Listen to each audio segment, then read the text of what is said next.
Hello, my name is Howard Cook. I'm going to be talking to you about the document you see behind me here.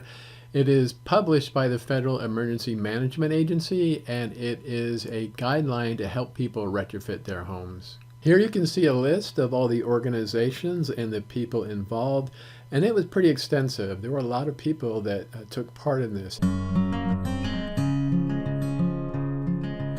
FEMA P1100 primarily looks at how to retrofit homes that have cripple walls. Now, a cripple wall is just like what you see right here. This is the foundation of the house. This is the wall, that's called a cripple wall, and then this right here is the floor that you walk around on. A good way to find out if you have cripple walls is if you have more than 2 or 3 steps leading into the front door, good chance you have one. Now here's a blown up view of a cripple wall. I'd like to point out this is the floor that you would walk around on. This right here is the cripple wall itself. This is what's called the mud sill, and then this here is the foundation. If the cripple wall collapses, the house will fall off its foundation. Here's a good example of a cripple wall collapse. This is the cripple wall itself. Here is the foundation, and this is the floor of the house right in here. And when it moved this way, the cripple wall was just too weak.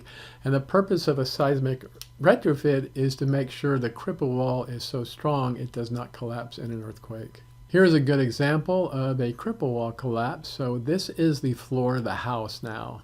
And it used to be that you would go up into the stairs and then into the floor because it was elevated a few feet, and that was the cripple wall.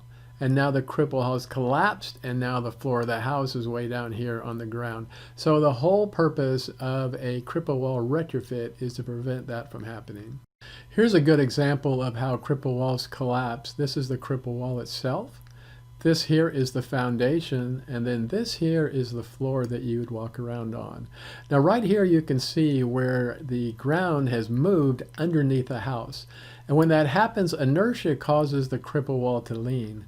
And as the earthquake continues, then the inertia causes it to lean even more, and eventually you end up with complete collapse. Plywood is what prevents cripple walls from collapsing. So as you can see here, as the earthquake force tries to cause the cripple wall to collapse, we just put plywood on it to prevent that from happening. Preventing the cripple wall from collapsing is actually pretty simple. Just as we saw, you need to put plywood on it. So as you can see here in this house here, we have plywood on this end, and we put plywood over here. And notice we don't have to put plywood along the entire cripple wall. The engineering calculations behind FEMA P1100s tell us exactly how much plywood we need, and we'll go into that in another video. Now that we have braced the cripple wall with plywood on each end of the cripple wall, when the earthquake force moves underneath the house will try to slide off the foundation. And as the earthquake continues, it'll slide more and more until it falls off. Now, the only way to fix that is to bolt the cripple wall to the foundation. Bolting the house to the foundation is one of the easiest parts of any seismic retrofit. So this is the mud sill right here in pink.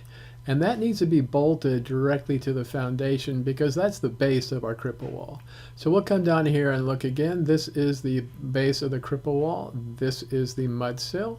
Here is the foundation. And when earthquake forces come this way and push on the base of the cripple wall, the mud sill, this is moving right here a couple of inches, so we don't want that to happen. If it moves too far, the house can fall off the foundation. So all we need to do is put in some bolts, connect the mud sill to the foundation, and we are all set.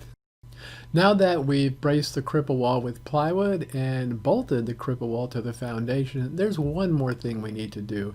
We need to make sure that the house stays attached to the top of the cripple wall, otherwise it'll slide off. So let me show you how that works. So here you can see the braced and bolted cripple wall sitting on the house. As the earthquake force comes again and pushes underneath the house as the ground moves, you can see how the house is starting to slide on top of the cripple wall. As it continues to slide underneath the house moves even more. As you can see on the right, it can fall off completely. So what we use is pieces of steel, also called connectors, which you'll see photographs of in a minute. The floor connectors are the last part of our Cripple wall retrofit, and let me show you how they work. So this is the floor that you walk on, and then this is the floor framing that supports the floor you walk on, and then this sits on top of the Cripple wall, and then this right here is the Cripple wall itself. Now, an earthquake comes, we can't have this floor framing slide on top of the Cripple wall. Naturally, we'll get damaged like we saw before. So here you can see what happens. Earthquake forces come here, and it slid a little bit. It slid, I don't know, 8 inches or so. We can't have that happen. So what we do is we install these right here called shear transfer ties or floor connectors, and that way when the earthquake force comes this way, that force goes into the top of the Cripple wall, and because the Cripple wall is braced with plywood and it is bolted to the foundation, it can't move. Here you see 2 floor connectors. This right here is the top of the Cripple wall.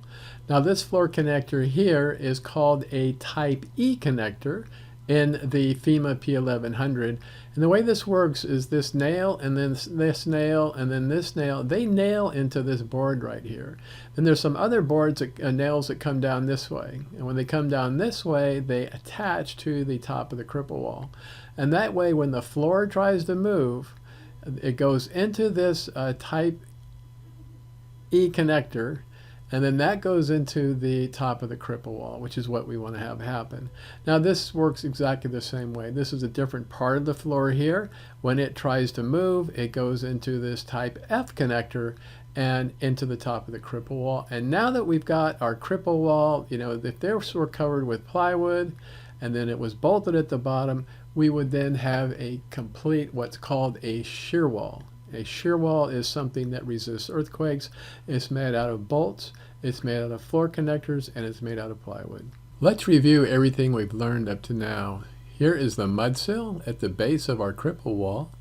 Earthquake force comes and tries to push the mud sill off the foundation, and then here we have the bolts to stop that from happening. Now over here we have the full Cripple wall. Right here, there's the floor you walk on. And then here's the earthquake force trying to tip the Cripple wall over. And then what we've done is we put some plywood on it to prevent that from happening.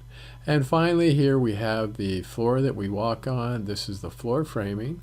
Earthquake force is pushing this way, trying to slide the floor framing off the top of the Cripple wall. And then we put in these shear transfer ties, also known as floor connectors. So now we've done everything we need to do to create a shear wall out of our Cripple wall, and let's review it one more time. So again, this is the Cripple wall. We can't have that collapse, otherwise the house will go with it. And here is our unreinforced Cripple wall. So we see right here along the wall itself, it can collapse unless we put plywood on it, and then we come over here and then we see the plywood to keep the Cripple wall from collapsing. Now this mud sill right here, we can't have that sliding on top of the foundation, because if it does, the Cripple wall will go with it and it'll slide off the foundation.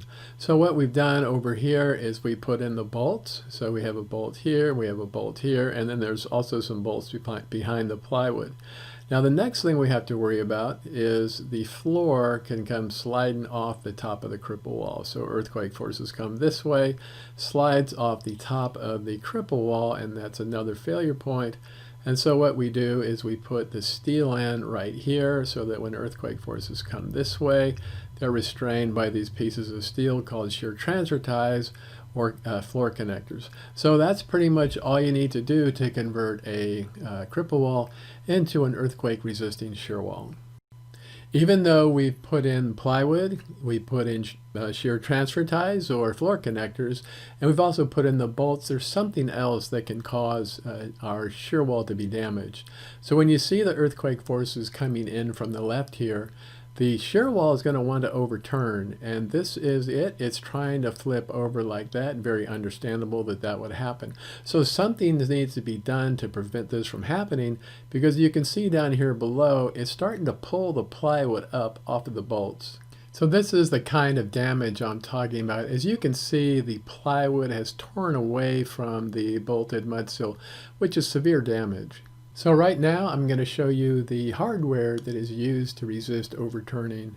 This right here is called a hold down. The other name for it found in P1100 is a tie down. Now what happens is this is a piece of steel and it's right here and it's bolted to this end of the shear wall. So this right here are two 2x4s that come this way. So this piece of steel is bolted to that. And so what happens when the earthquake force tries to turn this way, it pulls up on these 2x4s. Then those 2x4s pull up on the tie down. And there's the bolt right here, and it's very, very deep, 12 inches deep into the concrete. And it's glued to the concrete with very, very strong epoxy. And when it pulls up on the concrete.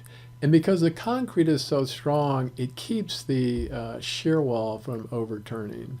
That's why the tie downs are so important. Here you see an actual tie down. This is the tie down. This piece of metal right here is connected to the framing right here.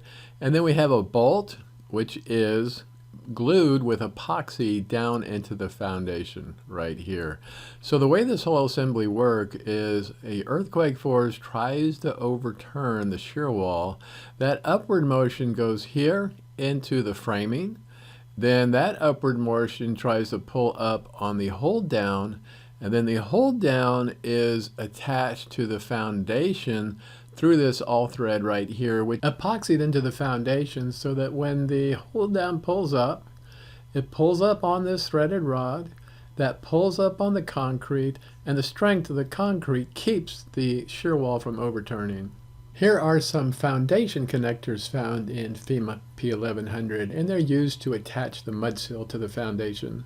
So this is the type A connector, and right here is the mud sill, and it's attached to the concrete with this, connector right here. So there's bolts that go into the mud sill, and then there's the bolts that go into the concrete so that the two are attached. Now right here we have the type B connector, which is the exact same thing. This is the mud sill. Here's some bolts that go into the side of the mud sill, and then we have bolts that go into the side of the concrete. And right here we have the type C connector, which does exactly the same thing, except this one is unusual because it has this fold over here. So it comes here, and then it folds over the top of the mud sill, and there's nails that come down this way to connect it to the mud sill, and then it's also bolted here, here, and here. So we're going to be seeing these type A and type B and type C connectors later on in this series on FEMA P1100.